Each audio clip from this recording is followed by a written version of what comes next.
Hi everyone, I am doing my final for CEP 463 and I did mine on a school teacher who is actually a Christian school teacher.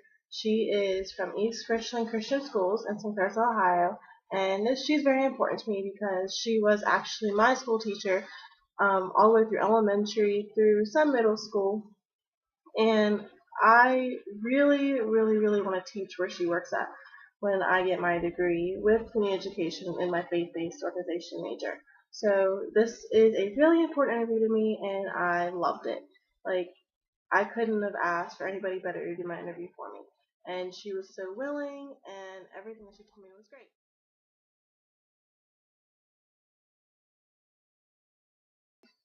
So the very first question I asked was, what is your role at ERCS, which is East Richland Christian Schools? She does so much. She is the music K through 12 teacher. She is the 1 through 6th grade computer teacher. She's the kindergarten PE teacher. She's the 5th grade science teacher and 6th grade science teacher. She's 6th grade math, and she's also the science fair coordinator and the outdoor ed coordinator. One thing she told me about with being so um, active in her job, she told me to be willing to step out of your full-time work and be willing to learn and be flexible. And that's very important because for my major, I could be doing anything that I want to do, and I really need to be flexible, and I need to be flexible with what kind of jobs I want, even though I really do want to teach here.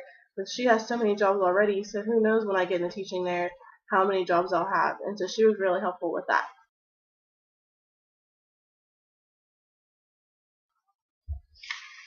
Question number 2 was, how do you incorporate music in your lessons?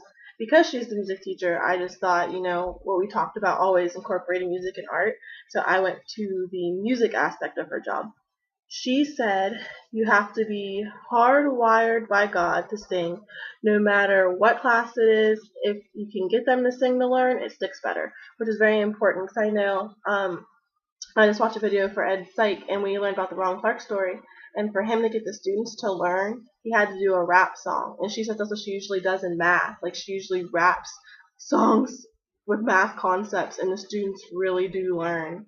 And she also told me, she said, dividing fractions with the math lesson, musics, and rhythms to remember.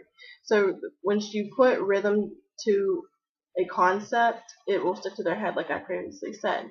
And she said, anytime I can find anything to help, there were some that learned easier. So some students did learn easier than the others because they stuck that song in their head.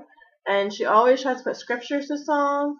And she said something very important, I think it's important for our major if we do want to go into teaching or anything. She said you can't take away fine arts or you will get very unbalanced kids. And that's true because art and music and fine arts are something that shows the creative aspect of the children, and schools are taking that away right now. Question 3. How do you get students involved in the community? They do so much within that school. Because they're a Christian school, they're required to do a lot of community service work.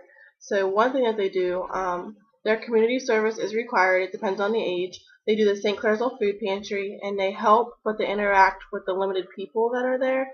So depending on what grade, like obviously, like 3rd and 4th graders aren't going to go out and take someone up to their car. So they have to have a very flexible way of doing things. They usually pack the foods, and they usually try to maintain a non-chaotic aspect to things. And 7th and 8th grade usually distribute packages, and that's why I said previously they come in, they distribute packages what the little kids have already done. And the 5th and 6th graders, they go to the house of the carpenter, and they usually sort clothes, they move furniture, and they do whatever that needs done. And that's really important too. I think it's really great that they're doing so much work for God. And the 9 through 12, which I was involved in all of this, so I think it's really important to me too. We did Project Manna. That's where you go out and they have toys, they have food, and people have a ticket. And when they have their ticket, they get their number called, and they can come out and they have clothes that they had the office tell them that they needed, and so they can pick up their clothes and their food. And the elementary building recently has participated in, it's called plates of cookies, so they take plates of cookies to local communities around in the area. The elementary students can't really do that, but it is important for them to be able to go out and do that. They do the faith walk, and there's a Christmas tree lighting that they have too that they recently do with like the parades and stuff. So that's really important. Alright. Question 4. What are some of the performances that you participate in the community, which previously stated, already they do the Christmas tree lighting, they do the faith walk, and the faith walk they do at St. Clairsville High Valley Mall, and it just gives them a chance to get the school's name out there, and they actually have performances that they usually do in the mornings. Question 5. How do you create hands-on learning? Through music. She does a lot of the sign language. There's rhythm sticks that they have, and they get the younger ones involved in the sign language too when they do it through music. Choir chimes are something that they have, and recorders for the 5th and 6th graders. They get to purchase those, and they come back and they actually perform for her. They have tassels at the end of it, of the recorder, and in order to do well, they have to play perfectly in order to get a tassel. So she has a 0 tolerance, I guess, rule for that, because if you don't play it perfectly, you don't get a tassel, and that's kind of their motivation for that rule. They have these pattern blocks that help them focus on rhythm and handbells. I think it's just great because she gets them so involved in this hands-on learning, and I think it's just marvelous. Question 6. What is your goal or purpose throughout the year when teaching students? Her purpose for music is, she always asks the kids, what's a missionary? And she goes, to be a missionary, you can just be right where you are. The kids are singing for God, and they are getting the word out there.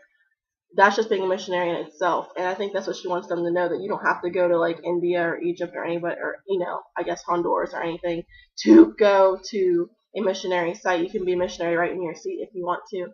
And she said through service, you make sure people know about Jesus. So I guess along with being a missionary, you have to, just let the kids know that they are being a missionary through their mouth and what they say. And for science, she always talks about creation, obviously, and how God is wonderful and majestic, and how it relates to people's lives. So she just really tries to get them to focus more on God and how to be a missionary there too. I also asked her, how do you motivate class participation? She's being a teacher 90% of the time, and showmanship is part of that. And you have to be able to be excited about what your job is and be excited about what you do. If you're not excited about what you do, then the kids aren't going to be excited. And for that matter, it's her responsibility to find something that the kids are excited about when it relates to music. She said a lot of the times the kids think they're not cool enough to do this music. So even though it can anger her at times, she really does have to find something different because it has to be what they like too. And she said you can't be so inflexible that you can't pick something else. And that's really important for music for her. So. Question 8 was, how do you assess the students? She assesses the students basically from K to 4. They are just singing bass. She focuses them on obedience, focus, and participation. And basically it's like, did you try? Were you focused? Were you obedient? And those were just the things that she really focuses on with them, because they can't really, they're kindergartners. How are you going to assess the kindergartners? And then 5th and 6th graders, she just practice or assesses those from just previous learning, and she has to make sure they practice at home too. They start class with a 10. If they goof off, they lose 10 points. And choir chimes too, they have to do the effort too. And for science and math, it's just the traditional way of learning and grading, but they don't do Common Core where they're at, so they do their own standards. No Common Core is involved, which I think is awesome. And I also asked her for question 9, how long is a typical class for you? She said academics usually 40 minutes. Fine arts, which are music, art, and computer, they tend to last 35 minutes because those are electives. She said it just varies year to year because she has 7 periods, which are longer, or 8 periods year to year. It just depends. And they have, I asked her about the 20-minute rule. And she said usually it's lecture, discussion, lab for science. Math is just new concepts or drills. And they count by, 1/4 of 10, or they have games and activities to help them learn. And they usually have 10 to 15 minutes to do homework too. And one last question I asked her was for myself, but I wanted to know what kind of words of wisdom she could give me when I was teaching, or providing a Christian atmosphere with my students. And she said, love what you do. She said, days that are not good, you will have. And she said, don't get discouraged too. And that really helps me because I know when I don't have good days, I just get discouraged and I start crying. And that's one thing I don't want to do in front of my students. Um, she said there are far more good days than bad, and you need to have a discipline plan established when you walk in, or they will walk all over you. And that's something to substitute students. And she said, say what you mean and mean what you say. Don't play favorites. Stick to what you say. Develop a presence about you. You have to have an expectation and you have to have order. She said, command room presence. The minute you let down your guard, they will listen up. No yelling.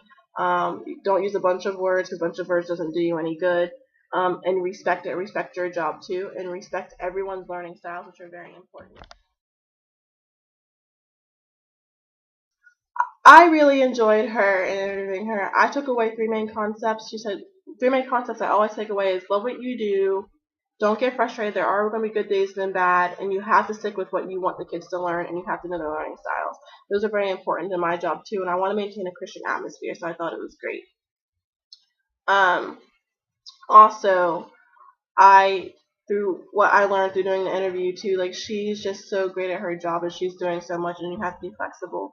I think that it's just great what she's doing and I couldn't have asked for anybody better. I've learned so much through her.